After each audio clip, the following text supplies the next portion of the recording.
eu acho que esse foi o livro que me deixou mais apavorada nos últimos tempos. Sabe por quê? Fica aí no vídeo que eu te conto já já.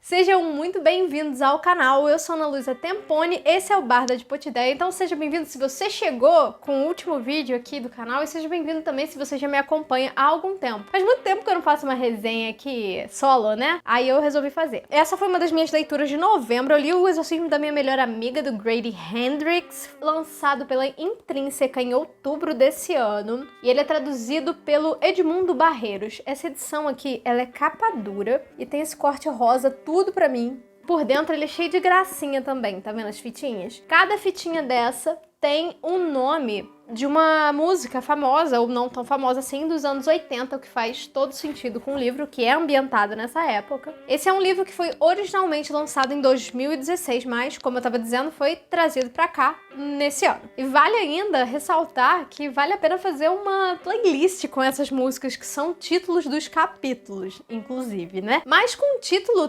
tão chamativo assim, né? Sobre o que trata a história, vamos começar por partes. Falar sobre o que se trata esse enredo. A gente vai acompanhar a vida de Abby, que é uma típica garota americana, adolescente e tal. Ela é de classe média baixa, mas ela estuda num colégio de elite. Ela tem um desempenho excepcional, acaba chamando atenção. Enfim, ela tem uma bolsa. A história toda se passa em Charleston, nos Estados Unidos. E desde o início você já é bombardeado a referências de cultura pop dos anos 80. O autor te ambienta muito bem no cenário. Então, ainda que você não tenha vivido nessa época, né, como eu não vivi nessa época, você é inserido perfeitamente pelos olhos da personagem. E o autor faz isso de uma forma muito orgânica, ele faz isso muito bem, sem forçar uma barra, então é muito interessante como ele te ambienta ali na situação e na época, na circunstância e tal. Claro, tudo muito americano, embora você consiga fazer algumas associações com a nossa própria cultura aqui. A gente vai acompanhar a vida dessa garota, da Abby, e ela conhece a melhor amiga dela, que até então era uma desconhecida, no aniversário de 10 anos dela. Acontece um negocinho ali que é spoiler, eu não posso falar. Eu sempre prezo por não dar spoilers nas resenhas que eu faço. Se for necessário, eu sempre vou avisar, então fica tranquilo que sempre é uma resenha sem spoiler aqui. Bom, enfim, aí acontece uma coisa e a única colega de classe que vai no aniversário da Abby é a Gretchen, que, mais tardar, vai se tornar a melhor amiga dela. E a Gretchen é completamente o oposto da Abby. Ela vem de uma família muito rica, pais são muito religiosos, enfim, tudo que a família da Abby não é. E mesmo com alguns percalços e tal, essas meninas se conectam e viram inseparáveis, assim, carne e unha. Pode tocar a música do Fábio Júnior aqui? Não pode. Dá problema de direito autoral. Então, nessa primeira parte do livro, o autor se fixa mais nas diferenças entre essas duas meninas e como, mesmo assim, elas funcionam juntas. Até aí, tudo bem. Até que quando elas estão mais ou menos com 16 anos, uma noite tudo muda. Pra pior, é óbvio. A Abby e a Gretchen estão numa noite com mais duas amigas, numa casa de uma das meninas que é tipo super rica, com direito a acesso a lago, com acesso à floresta, tudo que você tem direito pra dar uma tragédia. E aí o que elas resolvem fazer? Elas resolvem usar LSD. Bacana. Gretchen acha que é uma péssima ideia, não é? Com acesso a...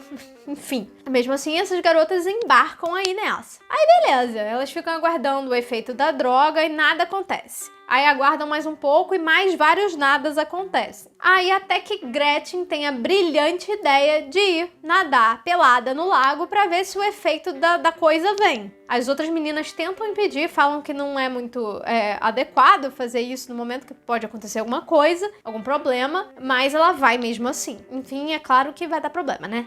Só que aí ela mergulha nesse lago e, bom, depois de algum tempo ela some por completo. No início as meninas acham que é alguma piadinha de mau gosto, até verem que ela não tá voltando, que ela sumiu por completo mesmo. Querendo evitar uma tragédia, elas saem pra procurar a Gretchen, não encontram, procuram, gritam por ela, pensando no que isso pode acarretar tanto pra menina que sumiu quanto pra elas. Elas procuram, não acham, até que duas das meninas desistem, mas a Abby, que é a melhor amiga da Gretchen, ela é incansável, então ela vai procurar a amiga até achar. Então, até que a Abby encontra a amiga 8 horas depois, numa situação deplorável. Não vou entrar nos pormenores aqui. Então, ela passou 8 horas sumida e pior, ela não se lembra do que aconteceu com ela mesma. Até aí já não tá mais tudo bem, né? Mas, ok, vida que segue. Aí, a situação do trauma continua, persiste, mas os dias se passam. A Abby começa a notar um comportamento esquisito da amiga dela, da Gretchen. É um comportamento tão estranho que a Abby começa a fazer conjecturas se a Gretchen tá no seu perfeito juízo ou não. Até que no fim das contas ela chega à conclusão que a amiga dela tá sob efeito de algo sobrenatural. A história então passa a girar sobre essa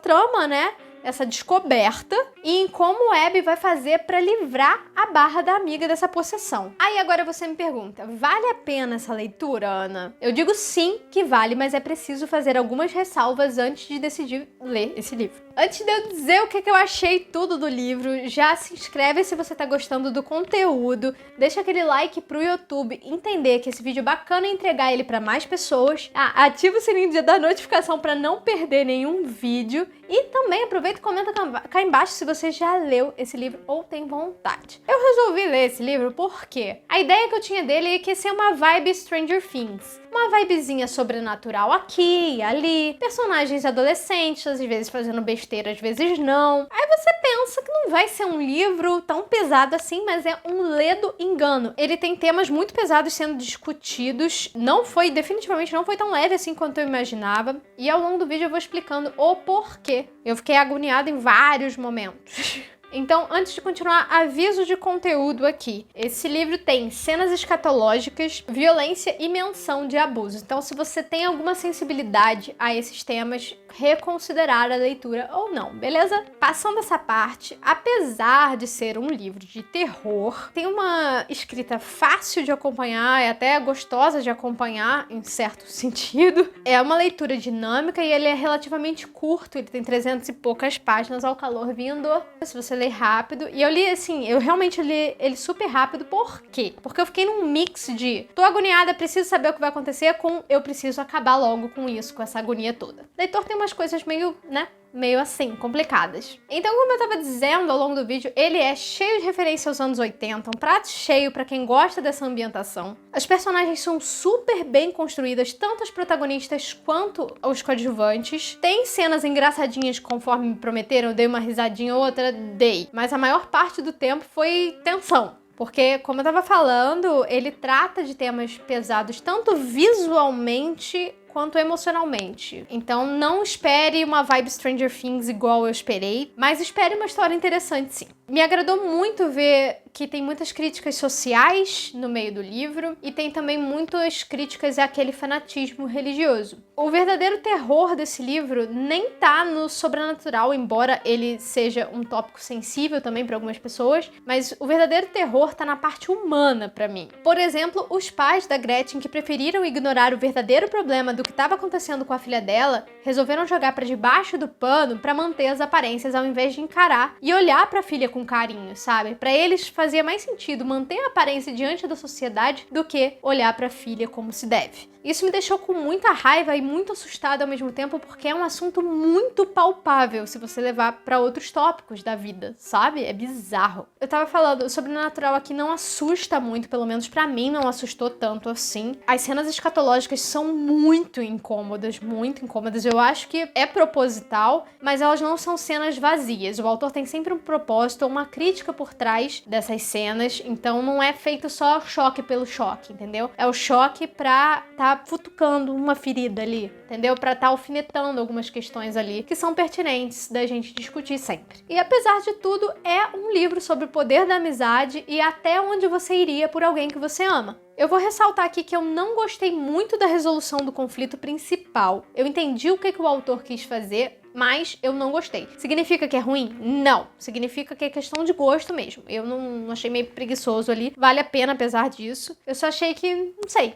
Achei que faltou um tchan. Mas, novamente, não significa que é ruim. Mas, como eu tava falando, o poder da amizade ficou impecável. A amizade da Gretchen e da Abby é tudo pra mim nesse livro. E me arrancou boas lágrimas, sabe? Eu adoro chorar com livro, gente. Adoro me emocionar com livro. E na última página, ele conseguiu fazer isso. Apesar... Então, valeu a pena aguentar todas as bizarrices que acontecem no meio. Porque tem uma mensagem muito bonita no final. Então, no saldo geral, foi muito positivo. Vale muito a leitura. Repito, pra ficar de olho nesses avisos de conteúdo, mas fora isso, achei que valeu super a pena. Não foi um favoritado do ano, mas uma leitura que eu gostei bastante. Vale ainda ressaltar que o livro vai ganhar uma adaptação em longa-metragem pelo Prime Video. Assim que tiver pra sair, eu venho falar sobre isso aqui no canal, mas por enquanto acho que tá ainda morno na produção, né?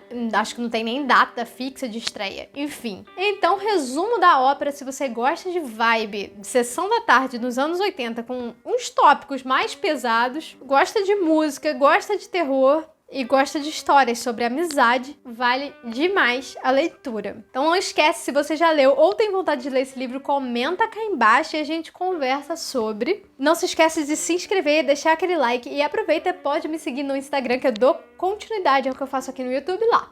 Vou deixar o arroba na tela e o arroba na descrição. E por hoje é isso, gente. Eu vou ficando por aqui e até semana que vem. Tchau!